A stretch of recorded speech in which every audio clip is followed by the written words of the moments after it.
Hello friends, family and other creatures of the sea, and welcome back to a high-level best of 3 between herO here in the bottom right, spawning as our red Protoss player, playing for Team Dragon Kaiser Gaming, and in the top left, the man, the myth, the legend, the greatest Terran player in all of Shopify Rebellion and Korea. It is my main man, byuN. Bam, bam, bam. Of course, my teammate is the greatest person to have ever lived, and it's opening up with a no scout, as only byuN can do. Well, there's many people that can do it, but he's one of the only people that tends to survive while no scouting. Tries to get a CC down, and there we go. Reaper first into whatever his follow-up is going to be. Exciting stuff here to kick things up in this Terran versus Protoss. And it's a very intense one. byuN is one of the players that I tend to lose to. Always, always, always. And whenever he plays against other Protoss players, you know, I'm always almost interested to see what they do better. Well, like, what is it that herO does better than I do, except micro, macro, general game sense? You know, is there anything that I can copy, like a build order or a move or a gimmick? You know, I watch a player like herO and I often feel like none of these things are very copyable for me. But I watch a player like Classic, for example, it just seems, it feels closer. You know, closer like what I can do, the things that I can pull up. It feels like Classic is way closer to my, you know, to my experience in TVP than what herO's experience is in TVP. He builds a Stargate here on the low ground, which is something I've never seen before either. So this definitely is kicking off to be an exciting one. Double Marine before Reactor, extra safety here for byuN. Does delay his follow-up Marine production. So a little bit of fun StarCraft theory in the early game, now that we're not really paying attention to anything, as nothing's happening. Usually, the ideal way to play as a Terran player is Reaper into Marine into Reactor. That way you have your Reactor relatively quick and you can start producing Marines 2 at a time. Every Marine that you build extra before the Reactor is costing you a Marine in total, right?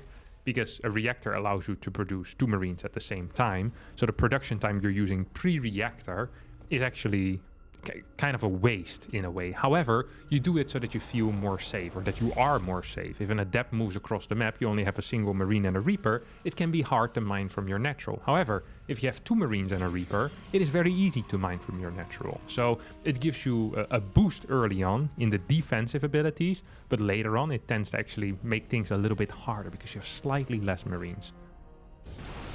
Hellion comes in for a run by and forces the Pulsar Beam to be activated here out of the Oracle. That's nice because that's at least 30 energy that is now removed from the Oracle, as well as a good scout on that it is an Oracle. And what's more, it got scouted that there was no second unit being built pre the next 2 gateways. So if I am byuN here, I should be capable of making the read that this is going to be a blink opener, because oh, he even scouted Twilight. I thought this was a gateway in the wall, but it wasn't. Why would he build the Twilight in the wall rather than the gate? Well, that makes life even easier. If he saw that this was a Twilight, then you know exactly what it's going to be. So, what is it you want to play against Oracle into Blink? I don't actually know. I would still say you get a single tank in this type of scenario. I think that might be useful to get. Is the Oracle now poking in with a Revelation? byuN, however, says differently, as he does not get a single tank out and straight moves into Stim and Combat Shield, as well as probably Marauder production. Now, Blink is still quite a bit away, and this is not your standard Oracle into 3-gate Blink all-in. This is Oracle into 4-gate Blink. And that is actually way more all-in than a 3-gate is, because the Nexus is severely delayed. It really means you need to do something with these Stalkers.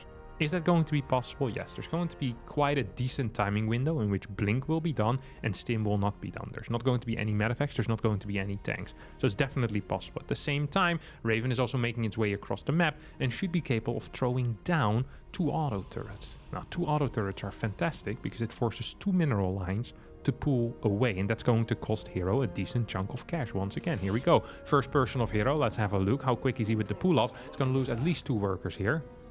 He's going to lose 3 workers. He's not quick with the response, as byuN decided to throw down another auto turret in the natural. I'm completely okay with that. That forces the natural mineral line away for a bit longer. This pylon took quite a beating, did not kill any extra probes though. We have a blink into the main base. Combat Shield gets denied and sniped, and all of that good jazz at the same time. 5-6 SCVs do get blasted here. Don't forget, this is If this was a 3-gate all-in, or a 3-gate blink, not an all-in, 3-gate blink into fast third nexus, killing 8 workers would be huge. But if you're playing a 4-gate blink, and your own third base is so delayed, and you lose 6 workers at home, I'm not sure if this is enough damage. Raven got F2'd back home. The all-army hotkey is a very powerful one. And a bit too powerful in this particular case. Combat shield is going to be very delayed due to that snipe. That is frustrating for byuN. But at the same time, what's real nice for byuN... Wait, where is the Raven? Oh, the Raven just got taken out somewhere. Well, it is what it is. What's real nice for byuN is the fact that he does have stim. He has a lot of Marauders. 7 already. And he's getting the concussive shells as well. I'm not sure if he can quite move out. This feels like a very risky blink. Blink still needs a couple of seconds to get back off cooldown. I think 2-3 Stalkers might just end up falling here. That is 1, that is 2, that is 3, that is 4 Stalkers will go down against almost no bio units. So was it like a depot going down and maybe 2 Marines. Stalkers now moving in towards the natural will take out 3 more SCVs. Does get pushed back. herO taking good control of this game and control of the map. Needs to be careful though, as he's adding 3-4 more gateways as well as charge and a forge. This is going to be the weakest point of herO. If byuN manages to make his way across the map, he's going to be in a fabulous position. The question is he going to be capable of making his way across the map? Right now the answer seems to be a big fat yes. As he pushes these Stalkers away, there is no run by available. There's nothing, there's no backstab here whatsoever. These Marauders are falling a little bit low. So byuN needs to be somewhat careful, but at the same time, it is herO that's bleeding units here as a Stalker gets taken out. Marauders with a lot of damage output, of course. Very strong against Stalkers in particular. Cyclone now showing up as well, moving back just a little bit. Oracle gets taken out. That means no more high ground blink-ins possible. 62 workers for herO. 8 gateways about to be... Actually, 10 gateways is the number that herO is aiming for here. As Phoenixes are being added into the mix... herO keeps control of the map for now as a Ghost Academy gets constructed. This is all very interesting, because it feels like byuN's army is getting bigger and bigger, but there's no real mine count yet. I'm also not entirely sure what his plans are when it comes to pushing. Maybe he just wants to sit back and relax, do nothing. Big blink forward, gets 1 Stalker, tries to go for another one. I think there's enough units right now, byuN, that we can actually start making some impactful plays. That's what it feels like to me, at least. 1-1 upgrades against 0-0. 10 gateways is quite... 11 gateways, that is quite a bit. And a Nexus as well going down. If you take a look at the army supply, it's not very close at all. And if this mine count ever gets to 6 or 8, in combination with getting 2, 3 or 4 Ghost, I'm having a difficult time seeing herO really get out of this situation right now. Like, what is his plan? Like, how is he going to win this game? I guess a Prism is in the works here, and that means he can fly into the main base, get some harassment going. Income is favorable for byuN here. Unit composition, favorable for byuN. Upgrades, favorable for byuN. Big scan on the other side of the map sees the complete lack of gas here on the third base. Make of that what you will as well. Armory and second eBay go down as a result. And here comes herO. This is going to be the only moment that herO has in which he can do something. The only moment in the entire game. If this doesn't go well for herO, he might as well just leave. But this really has the potential to go well. There's no real vision in the main base. Prism just flies in towards that main. We have a triple medevac load up, as 5-6 extra zealots will get warped in here. There we go. Instantly get the warp in. Sensor tower providing a lot of vision. 4CC will get cancelled. Mines on the right side will zone out these Stalkers. SCVs get pulled off the line as EMPs connect with a lot of these zealots. 4CC, do we get a cancel? No, we don't need a cancel perhaps. byuN winning the fight over here on the third, kind of convincingly. Main base cleaned up as well. There is still a medevac, but the Viking is over halfway done. This means that now there's counterattack potential. What is the follow-up here for herO? And the follow-up is just more of the same that didn't work 2 minutes ago. That's definitely not going to work in the upcoming, minute and a half or so. byuN is just trying to regroup desperately right now. Has a very low HP army, but having a low HP army is better than having no army, which is the situation herO finds himself in currently. Medevacs get attacked by the Phoenixes from behind, but GG gets stalled, and byuN simply wins game number 1 with a very well-timed counterattack. One's really gotta wonder after a game like that what the plan of herO was. Like, it honestly didn't feel like a whole lot went wrong for him. In a way, it went relatively well. He got in on the other side of the map, sniped combat shield, delaying the initial push out. Then he managed to keep control of the game for quite a long time, and then he managed to set up his own attack that he probably wanted to execute. But byuN just kind of sat there, took the hits, and then with one swift counterattack won the game. And I understand, like, this is the problem that I often have in herO games, because herO sees the game very differently from what I do. Well, he's often looking for weaknesses in his opponent's play. I think there's a lot of players that look for weaknesses in their own play to try and fix. So, you know, he's like, oh, I'm weak here, I'm weak there. Well, herO, he knows and he kind of accepts that he's going to be weak in certain stages of the game. He's way more interested in exploiting the opponent's weakness than kind of fixing the holes on his own side. And that is not necessarily a bad thing. Like, it's good to be capable of exploiting those. But if there's not so many mistakes to be exploited, like, I think byuN played relatively well in that last game. His decision-making was definitely on point.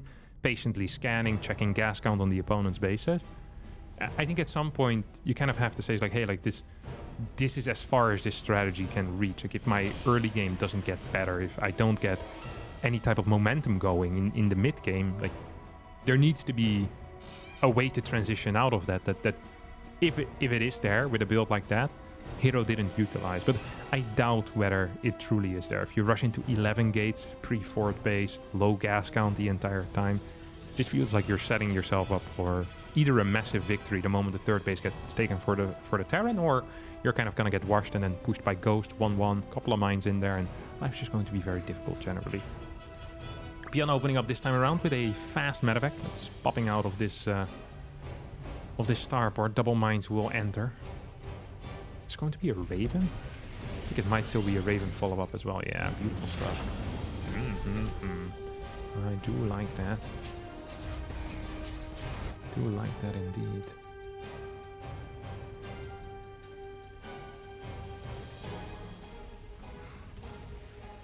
It's still going to be tanks as well here. As herO's opening up with a... what seems to me like it's going to be a... I actually have no clue what this is. Templar Archives? Seems like a robo-based... still possible as well. This feels more Templar Archive-y than anything, you know? Yeah. Templar Archives-y. This is TA vibes, as we call it. Vibes from the Templar Archives. It's a very famous Protoss song from the early 2300s. Then it was still hip to hang out in the Templar Archives. Nowadays, type of people, you know, usually hang out in the Templar Archives. Don't want to be spotted with those. It's not good people. Not good people. It's gonna rush out Storm. 6 gateways. I've seen this quite a bit. I've seen classic plays. Oh, this is a huge scan here. Look at that. What does he get with this? What info is my man getting here? So he sees 4 gases. That is interesting by itself. And then on top of that, sees the lack of a worker production. So if workers are produced, you'll see in this U-shaped form, the horseshoe form basically, you'll see white things moving up and down. Once a new worker gets produced, I'll show you. That wasn't happening during the entirety of the scan, which means that most likely gateways were going down.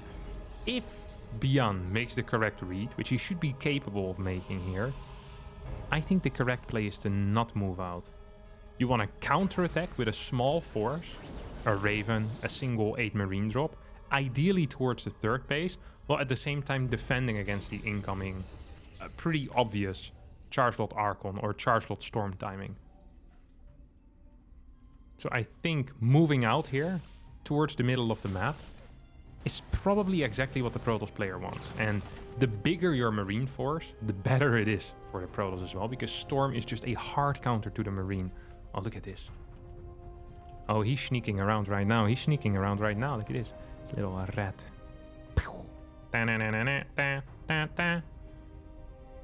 I think byuN actually should kind of understand what's kicking off here. He wants to get that gateway plus cyber core though. He wants it real bad.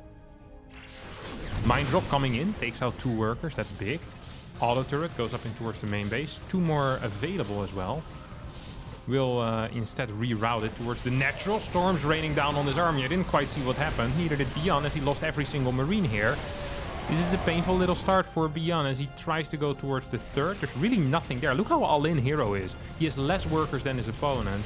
This is why I often say, just scout the third base with either a medevac or a Raven. Figure out what the worker count is and then kind of make your plan. There's no reason to attack with everything because Marines, they're not actually that good aggressively against Storm unless you have a zoning unit in there, either a mine or a lot of tanks.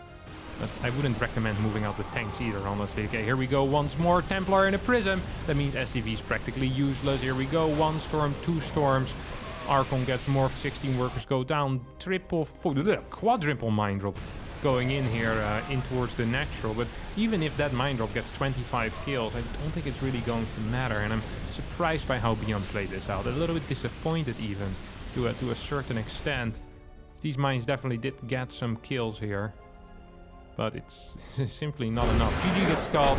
herO wins game number 2 with a simple storm rush that byuN fell for. And that means we'll be going into our final game. And here on altitude we see a no scout opener coming out of herO. What? Oh, I just saw that second gateway being queued up and I got a little bit afraid there for a sec. Got a little bit scared. Scared for a millisecond. Over there. Nexus gets thrown down at a decent time as well. We have... Ooh, look at that. Marine cancel out of byuN. This is what we call a professional move. A pro gamer move. So you cancel the Marine to get this CC just a little bit quicker. And Terran players often do this against no scouting Protosses when they're opening up with a factory before reactor. It's really difficult to scout for Protoss because you only do this as Terran if you're not being scouted. And thus, there's no scouting for the toss. It's kind of inherent in the no scout. Factory gets blasted down here, of course, as per usual.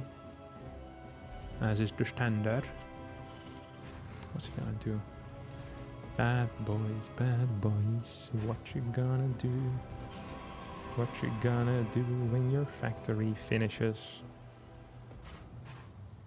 Could be many things, really. This is such a heavy gas build opener. There's really many openers. Could be Hellion.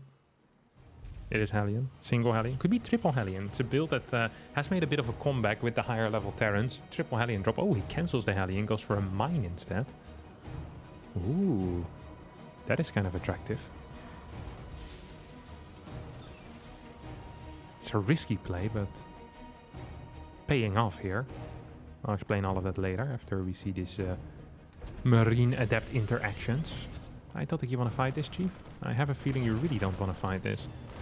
This never ends well for the Protoss. You get 1 or 2 hits and then you piss off. That's it. There you go. So the Hellion provides scouting information, and the Hellion in particular also wants to know what the initial tech is going to be. Stargate or Twilight are the most common techs. Sometimes we see robotics facility first, but that's not super interesting for now.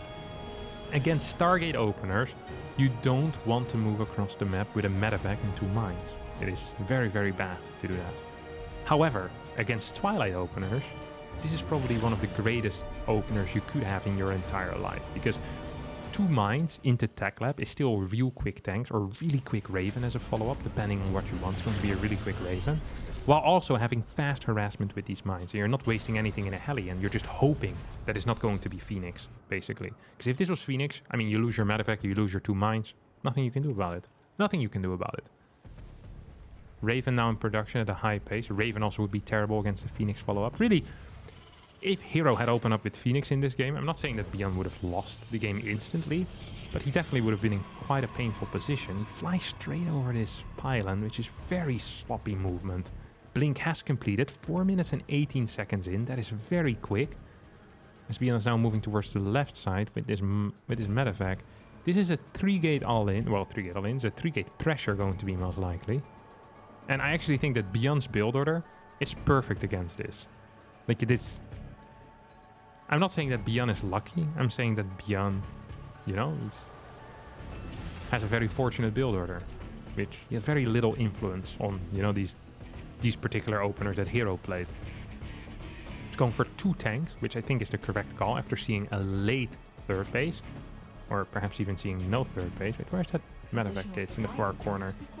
Okay, so a very late third base. I should be aware of the timings right now. It is going to be a 4-gas follow-up for herO. And byuN is preparing for a 3-gate all-in right now. You see late stim, 2 tanks, late third barracks. All of these things are kind of okay. Like, I don't mind it. If you were to build a 3rd tank here, I would mind that. I don't think that is going to be a good call. Okay, he swaps it over. Instead, gets a reactor straight away. This I like. I really do like that. eBay has started already. Templar Archives now on the way. We get a recall back home as the Raven pops in towards the main base. Spotted the recall though and pisses off. Oh, here goes the medevac. Looking for a better location to do something. I think byuN is aware of the fact that there is an observer here. I mean, you see it quite clearly now on top of that medevac. byuN's supply obviously superior to his opponent because byuN has very good eco. Despite not having killed anything, I think this is a good opener for byuN.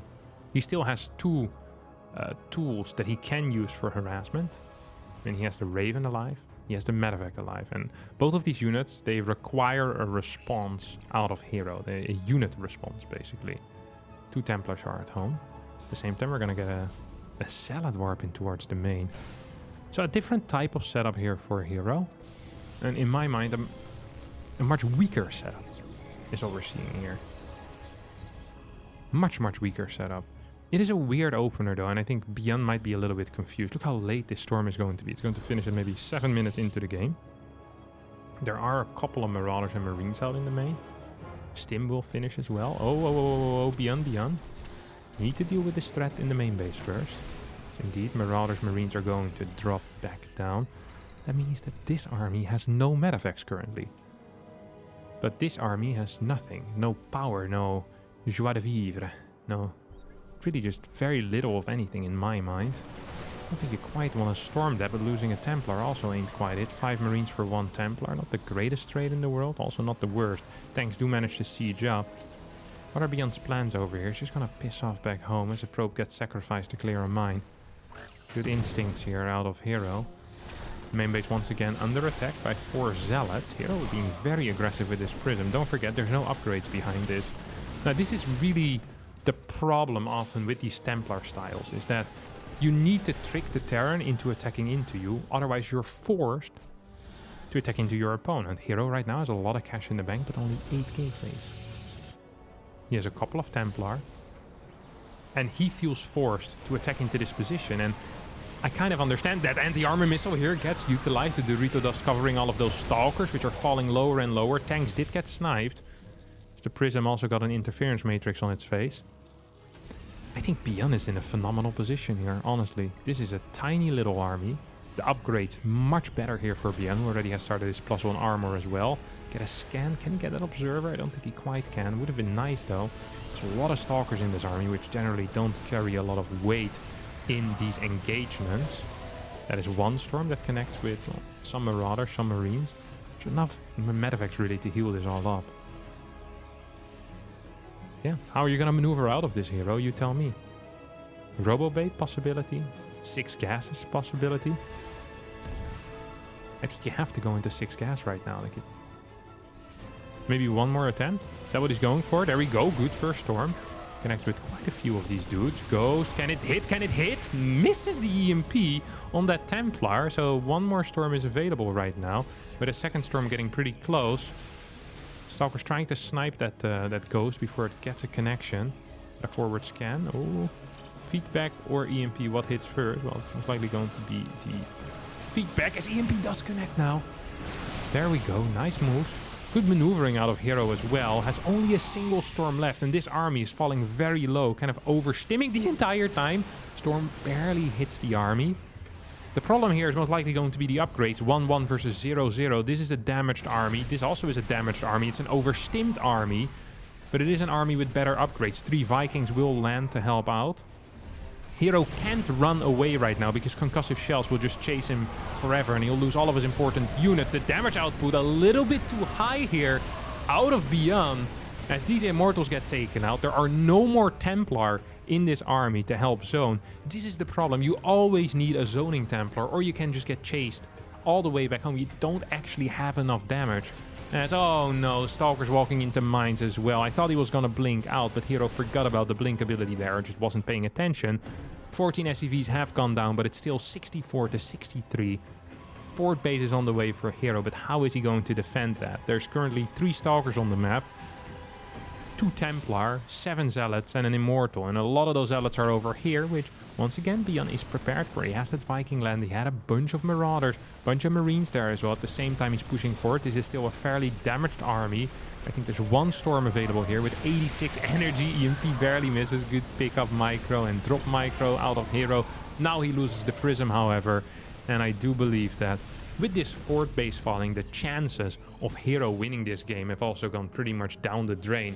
As I don't really see a way forward here for herO. Disruptor shots could hit, of course. They can always hit. But there's so many Marauders that even Storms don't really, you know, they don't quite cut it anymore. Good scan forward. Can he snipe that? Well, can't snipe it. Wasn't actually before the Purification Nova ran out, but herO just didn't micro that. 114 supply to 158. How are we doing over here, my friends? One more stim. Medevacs all very empty. This was a real bad snipe. Kind of sloppy out of byuN, but he does barely manage to get it. That carried more risk than I think it should have, but byuN knows what, you know, how to micro this best. Better than anyone, really. Yes, yeah, he's just pretty much taking this one home. Right now, the game is in the bag. byuN knows it, herO knows it. It is time to lose. GG gets called. byuN wins the series here from the Korean StarCraft League number 24. I believe this was the semi-finals. If you did enjoy this series, don't forget to hit the like button, subscribe to the channel. Be sure to check out the KSL Patreon as well, and I'll see all of you next time for a new video. Thank you so much for watching, and bye-bye.